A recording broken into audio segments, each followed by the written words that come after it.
Hi everyone, I'm Maverick Gill and I'm just back after spending 2 weeks on the UK's largest cruise ship, the Arvia. Welcome to all my fellow travellers, adventurers and dreamers. You might notice in the background I've got my Disney castle here, and I've also got little Arvia bear over here and the little model of the Arvia cruise ship. I'll give you a closer look later. I promised in our day 4 initial thoughts that I gave on the cruise ship whilst we were on the Arvia that I would do a full review when we came back, and so here are our thoughts after 14 days spent travelling around the Mediterranean on the UK's largest cruise ship with over 5,000 passengers, pretty much full to capacity, and over 2,000 staff members as well. It's the biggest ship we've ever been on. We've been on about 18 or 19 cruises now, so this was a little new to us, as we generally go towards the smaller ships. So here's what we thought of it. Did we like it? Morning. So we're heading down to the Arvia for a 2-week cruise now, and it's been an eventful week as we've been getting ready. So I've had a couple of mini crises. One, the car has had to go into the garage. Won't bore you with all the details, but we have a pretty big car that takes lots of luggage, and we've had to swap it for a Renault Arcana, which I'll just show you. So we've had to reduce the luggage that we are taking, and we managed to get 3 big cases in, a couple of small ones, plus some people in the car, and a couple more bags. But so I think we're going to make it. So that was one of them. I'll share the other one with you later. So yes, we're on our way. Yay! So we started this cruise with a journey down from the East Midlands to Petersfield, which is about 25 miles from Southampton, where we stayed in the Premier Inn the night before. Premier Inn was very nice. There's a pub restaurant there, this particular one. There's a McDonald's and a Services and an M&S food hall as well. So we enjoyed that very much. That was a really good start to the holiday, and then we had an easy drive in to Southampton the next. We have reached the Premier Inn here at Petersfield. Big car park all around, so there's loads of parking here, which is great. It's getting busier now, a bit early afternoon. Let's go and see if our room's ready now. And there's a beefeater here as well, and there's a McDonald's and a service station right next door that you can walk to, so that's pretty good. So beefeater, subject to availability, not beefeater, Premier Inn, subject to availability, does let you check in early if they have availability. So normal check-in is 3 o'clock, but if you get here from 11 o'clock you can ask. It's about 1 o'clock now, so I think we've got the go ahead to go up to our room. So that's good. Oh.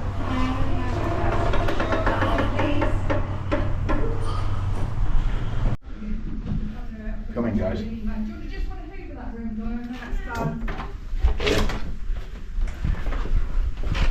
Wow, pretty big room. Big, it's called a quad room, family room. Oh, a bit dark in here. Standard bath. Yeah, looks a bit dated, doesn't it? But it'll be alright for the night. Shower, sink, usual toilet, cupboard space if you come in, plugs. Got HDMI here, USB, few plug holes. I think this is an older Premier Inn, isn't it? But it's good enough. And we've got big bed and two for the kids. Good morning from the Premier Inn in Petersfield. We are about 40 minutes away from Southampton. It is about 10 o'clock in the morning, so we're heading off in a minute to the Arvia. So we're parking with CPS at about 11:15, and then we should get on the ship about 11:45, all being well, and have a good day on the ship.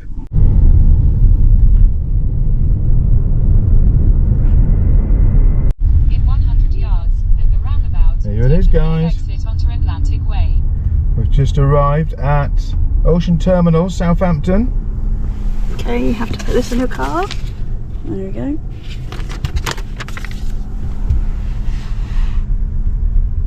Where's the ship? There it is. Head east towards Maritime Way. Turn that off now. There it is.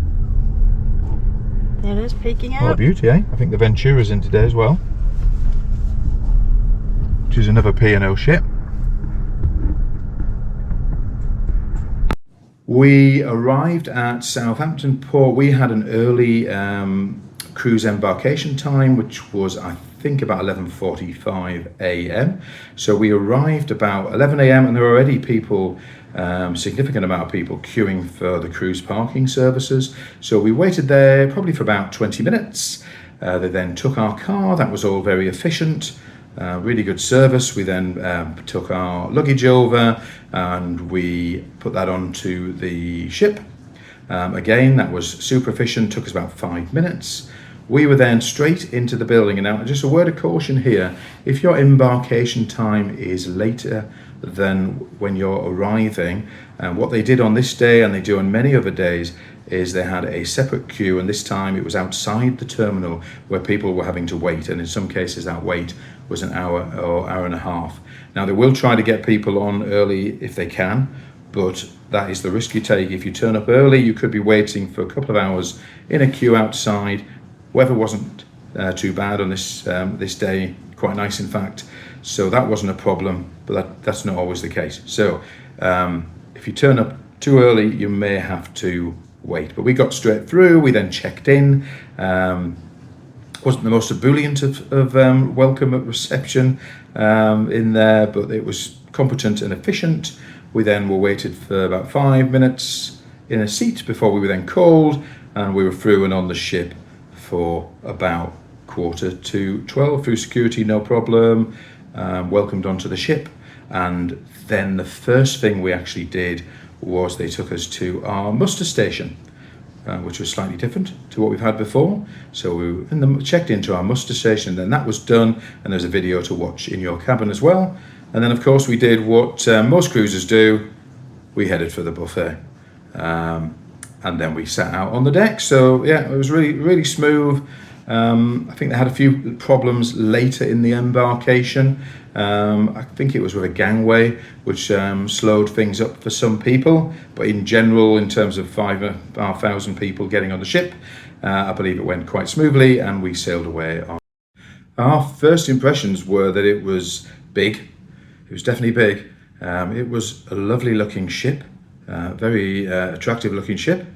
There was a lot of wide spaces. The atrium was big and spacious. There was a lot there. There was a lot of people there, and it was very modern. Very modern. The decor was quite striking. It looked very smart, as you'd expect from a ship that was launched in the last couple of years. The food. Where do you start with the food? There's a lot of choice on the Arvia. There are a lot of restaurants that you can eat in. I'll start with those that are included. So there's a Horizon Buffet, which is the main buffet area towards the top of the ship on deck 16. This was pretty average really compared to what we've had in the past on P&O and other ships. Certainly pre-COVID, this was just okay. I mean, the breakfast was fine. There's apart from being really busy, as you'd probably expect, the breakfast was okay. There was a wide range of hot items, cold items, fruits, bakeries, croissants, pastries, that kind of thing. So there was something for everyone there. But the lunch and the dinner, I think if you were just eating in the main buffet, you'd probably find it a little bit average, maybe even a little bit disappointing. And while I guess on a little bit of a negative, there was also Taste 360, which is what we call the grill. And we normally use the grill quite a lot. And after the first couple of days, we didn't use the grill at all. It was, instead of kind of freshly cooking everything, it was more of a grab and go. They did burgers, which were, not to my taste or any of the families really. The pizzas was the worst pizza that I've had at sea. Chicken burgers were okay, so that was okay, and the hot dogs were okay as well. But as I say, it's quite disappointing compared to most that we've had. So they were probably the biggest negative aspects on the food. However, there is a lot of choice. So there was another buffet area called the Keys on deck 8, and I have to say this was a really lovely place to sit, and it had 3 main options that are all included in the cruise. One was the fish and chip shop, which basically did fish chips, mushy peas, gravy or curry sauce, and that was excellent. All the way through the cruise, that was excellent. They also had an Asian kind of fusion counter which did katsu chicken every day. So if you like katsu chicken, you are in business for this cruise, because it was every day. And they did some other dishes alongside that as well, some kind of stir-fried beef, prawn dishes. There was a variety of other dishes that they did every day. Unfortunately, in the first week, we didn't have the roast counter, so that disappointed a lot of people. But when it did launch in the second week, it was very popular. Did giant Yorkshire puddings, which were very nice. Beef or turkey, lamb. I think I had 3 or 4 of the Yorkshire puddings. Vegetables were okay, so that was a nice addition. So the Keys was definitely worth going to, and they also do breakfast there, and the breakfast was very good.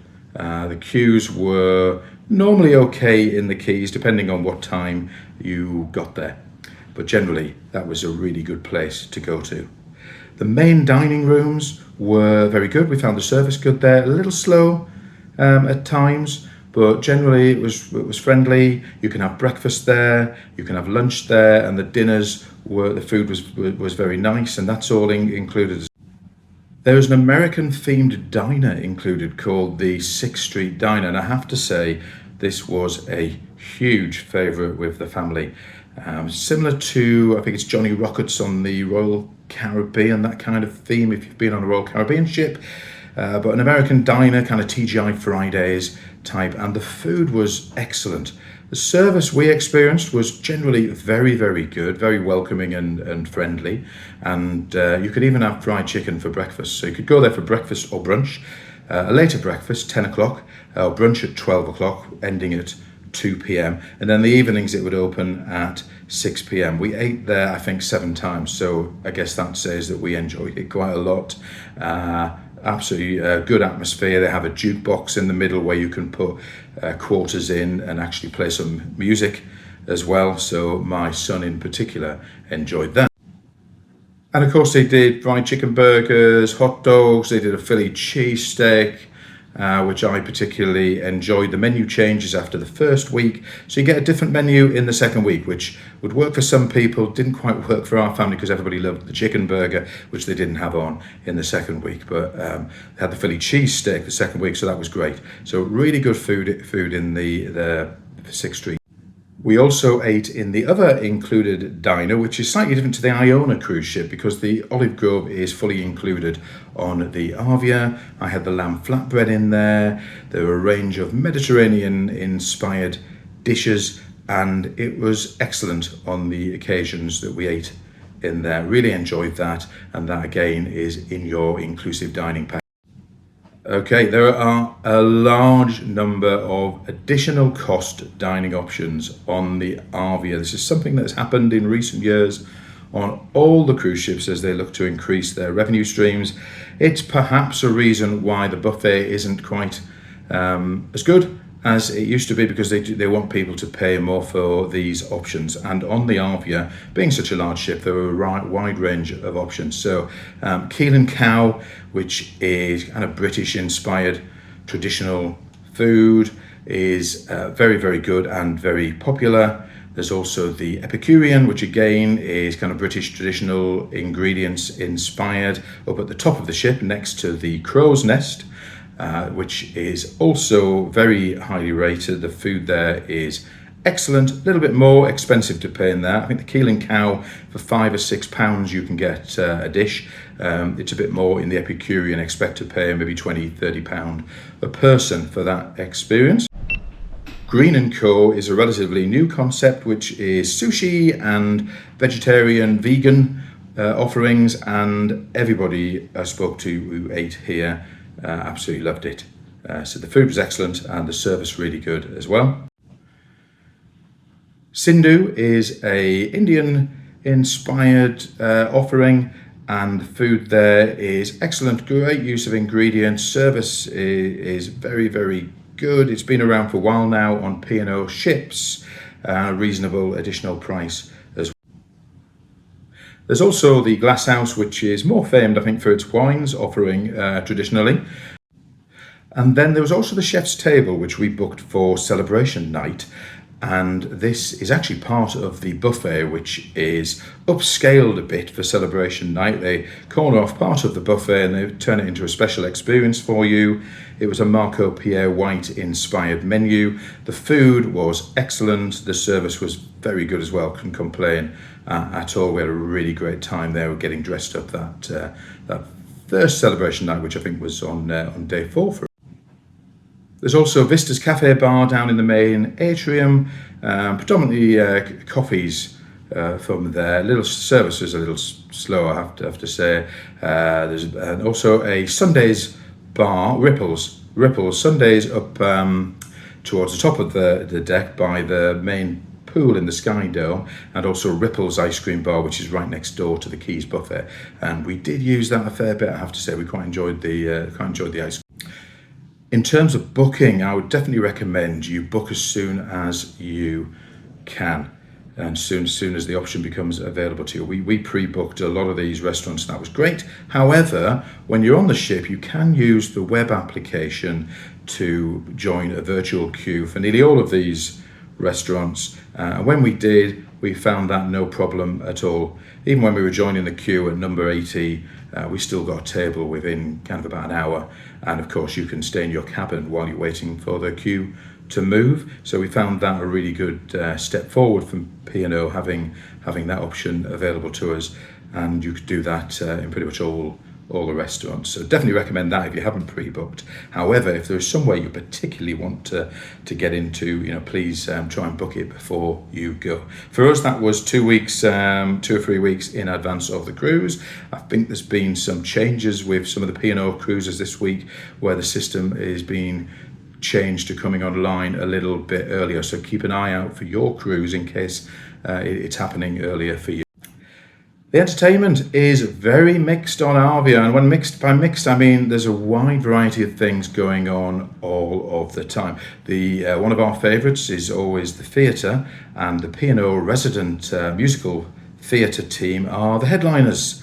And we watched 3 of the headliners' shows, Sky's the Limit, Digital and Festival, and it's quite an amazing new stage that they have using modern technology to try and augment the experience, and we found it really, really entertaining. Our favourite was probably Digital, which we watched towards the end of the cruise. We watched Festival, which we really enjoyed as well, and Sky's the Limit too was a good offering. Really enjoyed the headliners, but they also have a number of other entertainers in there. They had Tom Brace, who was a mind reader and magician. We thought he was very good. And Ben Moss, who was a bit of a mini rag and bone man, and we really enjoyed his shows as well. So there's loads going on in the headliners theatre. There's also a kids' party they had in there on a couple of days. Upstairs, they had some crazy shows going on in the Dome, which was certainly a little bit different. They had acrobats who would just suddenly appear in the atrium whilst you're having a drink. So that was quite cool. They were very entertaining too. And then, of course, around the ship, there were some of the more specialist shows. So the Limelight Club is a venue where you can pay, I think it's about £25 or £30. You get a 3-course meal and you get a star entertainer for the evening. The big name act on our ship was Andy Abrahams, who appeared on the X Factor many years ago, and he seemed to go down pretty well with the people who'd actually chosen to go to that show. They also had the clubhouse venue where some of the theatre acts would perform smaller shows, I guess, there. They also had quizzes in there. They had Count Backwards, who's an absolutely fantastic family magician and entertainer, and strangely enough, we actually saw him about 15 years ago when we were holidaying at a holiday park in Dorset when he was just starting out, and he's brilliant. The kids loved him, the teenagers loved him, and the adults loved him.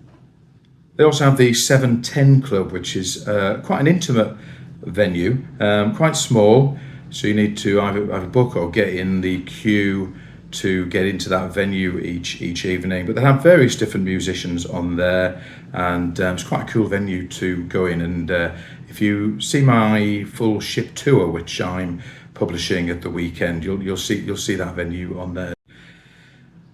The service was mainly decent around the ship. You didn't feel like that people were going the extra mile for you as we have on many cruises before, so maybe that was lost with the ship being at full capacity, being such a big ship, maybe because it was the first Mediterranean cruise to go out of there. But that said, generally the staff were nice and pleasant. The service was generally competent and efficient. So it was quite good without being some of the amazing experiences we've had in the past. And of course, mixed depending on the venues which you were in. Sixth Street Dino were generally great, and they would mix up food options for us down there. So that was very good. As I say, overall the service was decent. Couldn't complain, but it wasn't amazing like we've sometimes had in the past. There are a number of pools on Arvia. There's a couple of infinity style pools which are quite cool but quite small. There is what I would call the main pool in the Sky Dome. There's the Beachcomber pool, which is for adults. Overall, I would say they were really busy. You couldn't swim in the pools, not in the family pools anyway.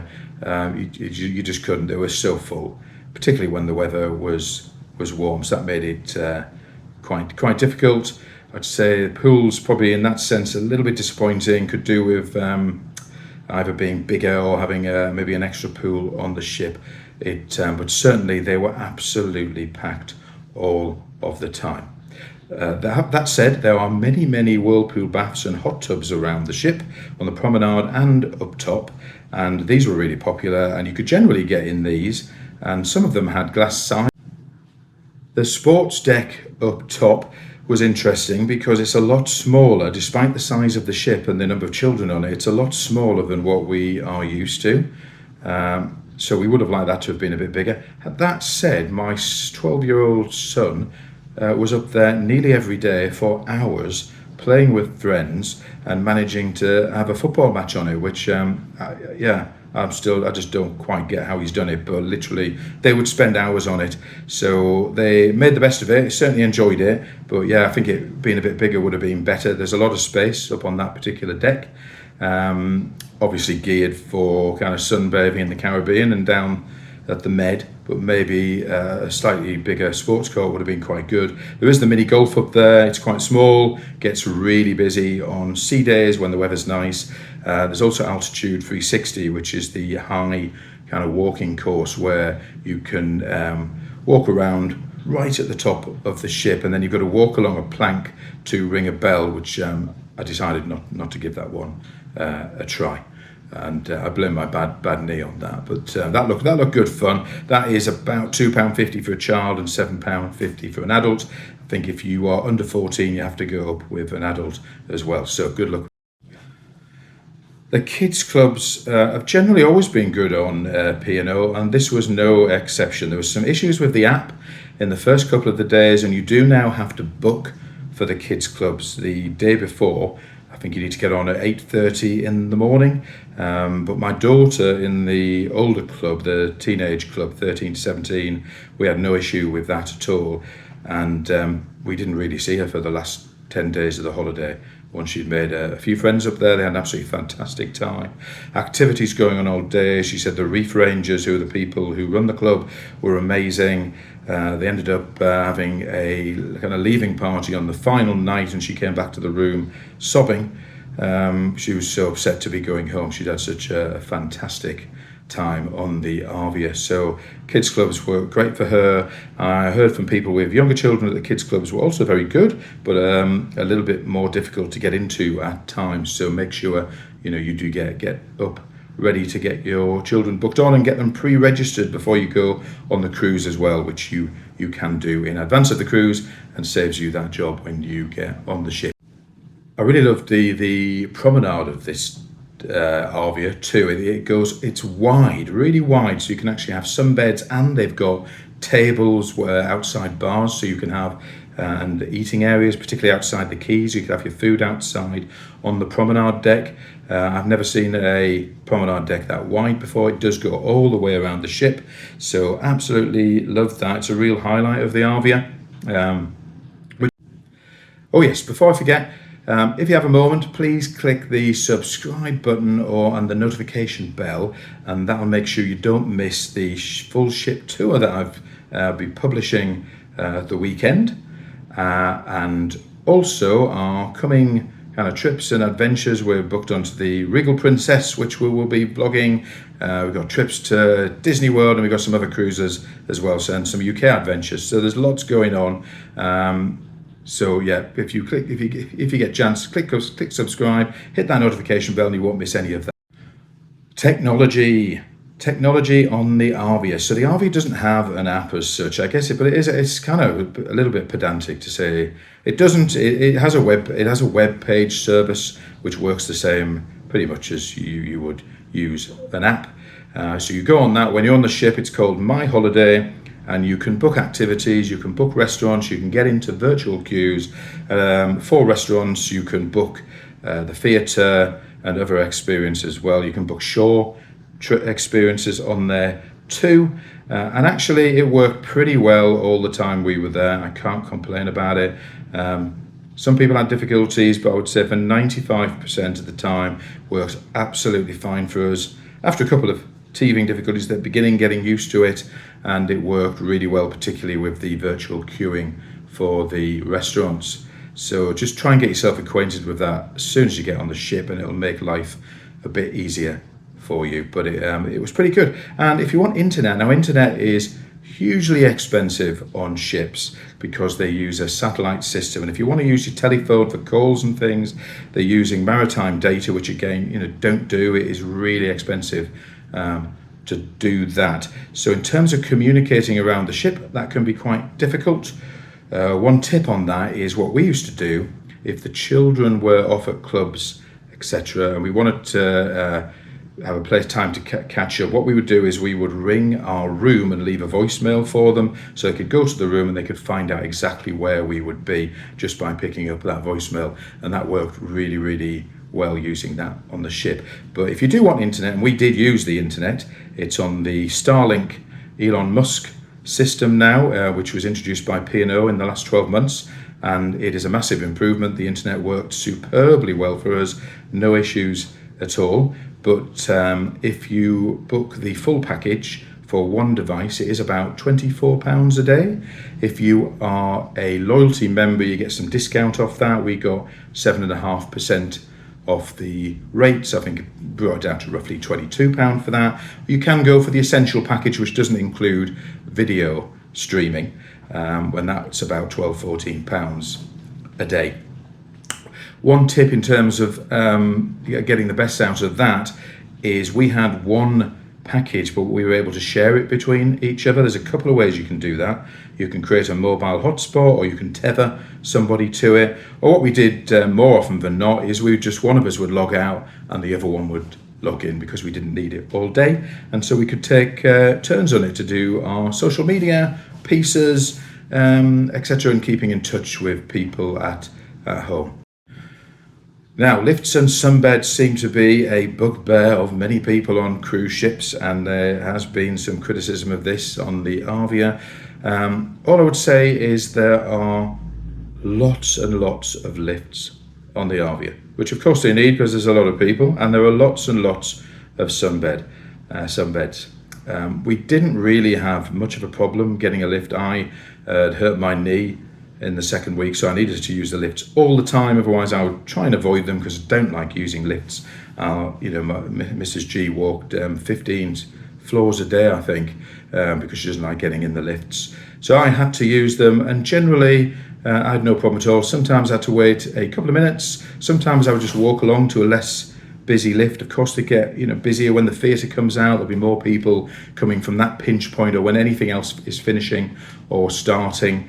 People getting off to go and disembark for short tours or coming back on. So there will be busy times, but there are ways to mitigate that, either by avoiding those times or, for example, just walking along to another lift. So we didn't have much of a problem with the lifts on Arvia. Likewise, the sunbeds.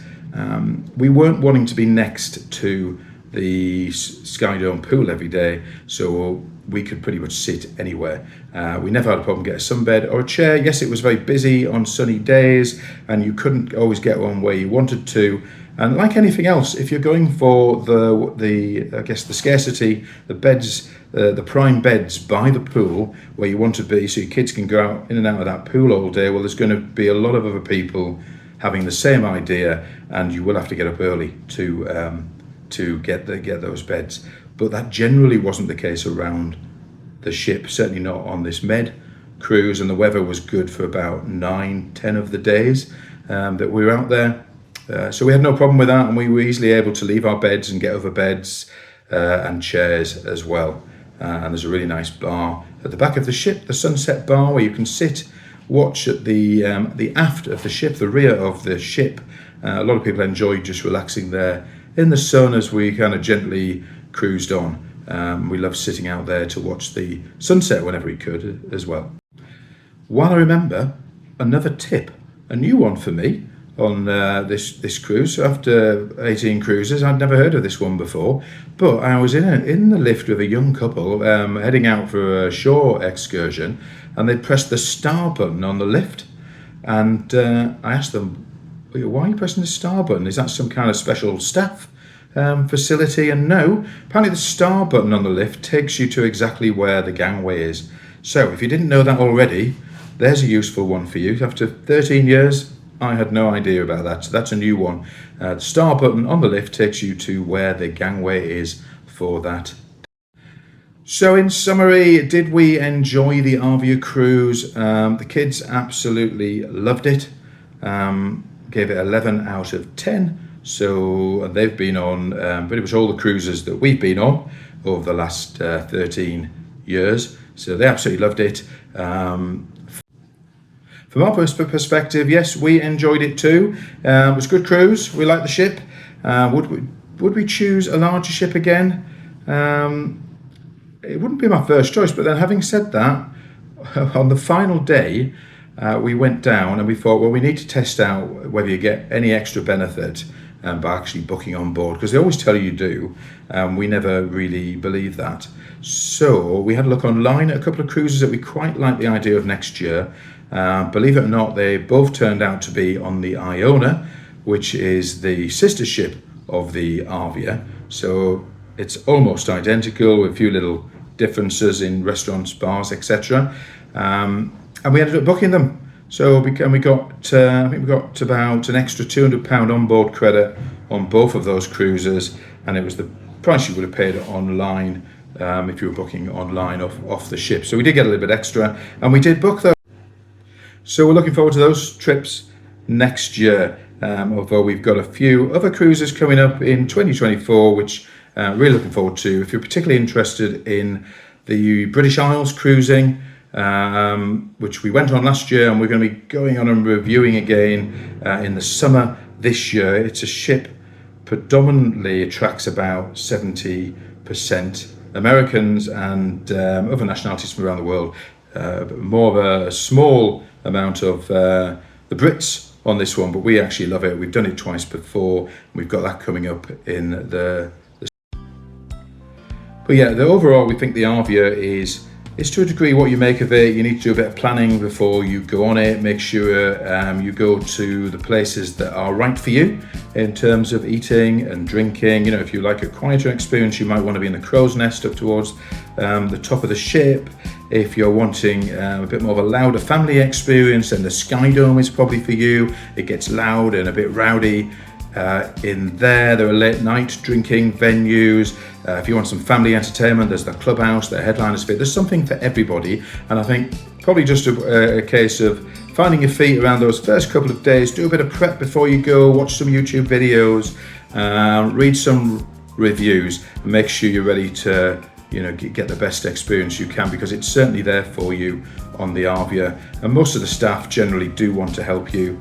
If you engage with them, they engage with you, and we generally found them to be friendly and competent, with perhaps not going the extra mile as we've sometimes seen in the past. And there can be many reasons for that, not least if they're kind of new, inexperienced staff. Sometimes the staff change when you move from one region of the world, in this case the Caribbean, over to the Mediterranean, and it'd be interesting to see other reviews moving forward. But if you're booked on the Arvia, you're going to have a great time, so you can look forward to it.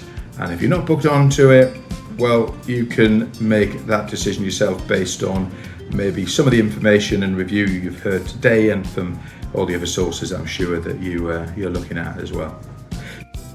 Feel free to leave any comments, any questions. I'll be happy to try and answer them. Just put them in the comments, guys, and I'll do my best. As I say, we're recently off the Arvia, so if you've got any questions on that, great. Anything around cruising, and of course, we're big Disney fans as well. So guys, take care. Carpe diem. Wherever you are in the world, hope you're having a fantastic day or evening. And I promised earlier to let you have a closer look at Arvia Bear. Now we've got this little fella for the kids. Well, yeah, I got one as well. From the cruise shop. He was 20% off one evening.